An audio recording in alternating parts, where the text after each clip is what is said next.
This is a second example of finding area between curves, and I wanted to do this one just to illustrate some more ideas behind some things where you maybe can make mistakes, and just to illustrate some different concepts for you as well.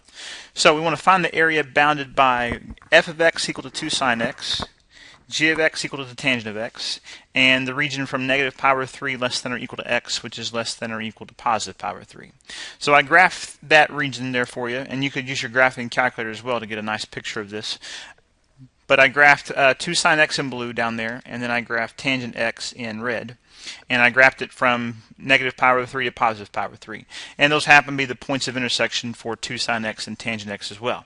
And if you graph it by hand, you could just make you a table of values. There's a bunch of different ways you go about graphing it. Probably your graphing calculator is probably the nicest, easiest way you could do that to see your points of intersection and stuff. But if we look at the region down there, and we want to find the area, then we notice a couple of things. First of all, I notice that it's symmetric, so that my area of that piece down there in the third quadrant is exactly the same as the area of my piece up there in the first quadrant. And you can see it much better on a graphing calculator because I've freehanded this one. So I have a couple of different things I could do. Since I have symmetry, then I could just find the area of one of those regions and double it, which is what I'm going to do to find my area there. If you didn't use that symmetry, which you can't always, in this case I can, but you can't always. If I didn't use that symmetry, what I want you to notice is that if I do this with respect to x, so I draw my rectangles vertically, then my rectangles in my region down here are not the same as my rectangles in my region up here.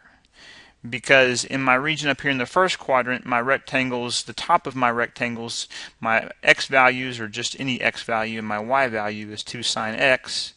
And then where they stop down here, where they start down here at the bottom, is x comma tangent x. Whereas over here it's reversed, where I have x tangent x on top, and I have x comma 2 sine x on the bottom. So if you didn't have that symmetry, you would have to split that into two different pieces, because the length of your rectangles down here in this region are tangent x minus 2 sine x, whereas over here the length of my rectangles are 2 sine x minus tangent x. So you would have to split that into two different pieces, from negative pi over 3 to 0 one piece, and then from 0 to pi over 3 my other piece. So you have to make sure that you're careful about that when you're setting it up. So my one way, if I didn't have symmetry, if I didn't use my symmetry, my area of that region there, so one way that I could do this, my area would be the integral from negative pi over 3 to 0 of tangent x minus 2 sine x dx plus, I'll just do it right below it, plus the integral from 0 to pi over 3 of 2 sine x minus tangent x, all that dx. So that's one way that I could do it, where I'd have to split it. The second way that I could do it is I could use my symmetry that I have, and I could do my area was 2 times and use either one of those. So if you did the integral from 0 to pi over 3, didn't matter which one you use, of 2 sine x minus tangent x, all that dx. Those are the two choices that I have for setting up that problem. Either way you do it, you should get the exact same answer. Now, what you're going to have to be real careful about, for example, and I'll just skip down to the answer here. I'll let you plug in the values. Sine x is not a hard integral, nor is tangent x, so neither one of those are hard to integrate, so I'll let you do that. But your final answer, if you integrate this second way down here, is 2 times 1 plus the natural log of 1/2. So that would be the answer that you got if you did it the second way. The first way, your answer would not look like that, because you would be splitting it up into two different pieces, and you could rearrange it and combine some stuff and get to that. But my point is that the only way you're going to be able to check to see if those are the same answers is to pull out your calculator and find a decimal value.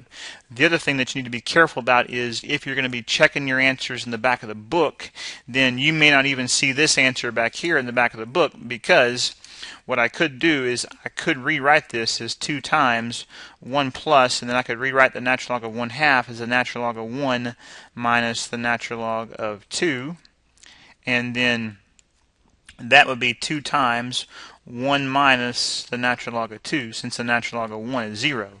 So you might see that answer in the back of the book.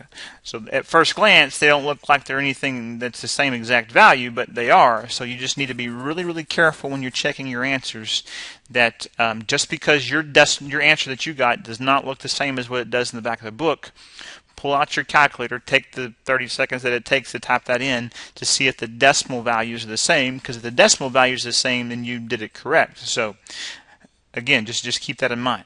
So not a hard problem to integrate, and really not a hard problem to set up, but I just wanted to illustrate the symmetry idea that you have that will save you a little bit of time as far as your integration is concerned. But again, you have to have that symmetry before you can use it. If you didn't have the symmetry, then you'd have to do it that first way there, where you'd have to split it into those 2 different pieces and then just go through and take the little bit of time it would take you to integrate both those pieces. But make sure also that you double check your answers, and that if you're checking them with something in the back of the book, that you use your calculator to make sure that they are correct, because they can do a lot of rewriting that may make them look differently. So I hope that this example, along with the previous one, will help you with your homework and stuff and finding area between curves.